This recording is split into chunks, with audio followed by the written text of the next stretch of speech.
เก็บเก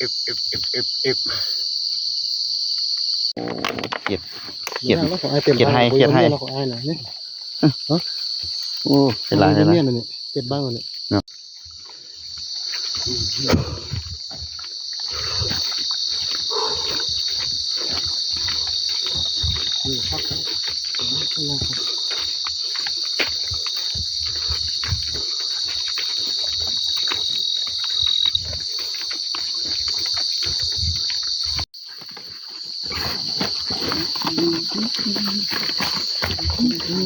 เขา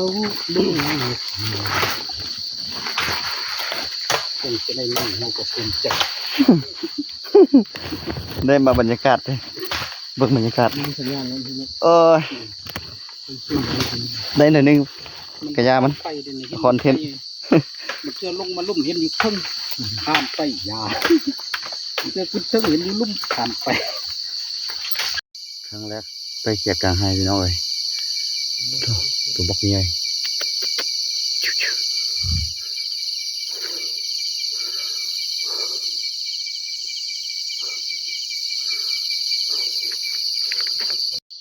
เอฟ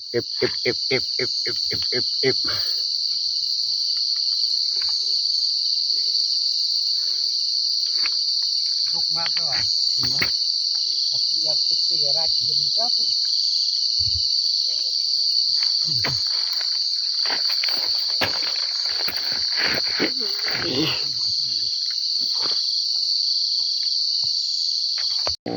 เก็บให้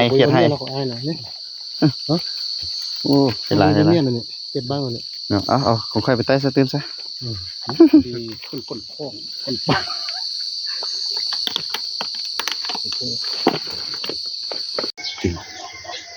สวัสดี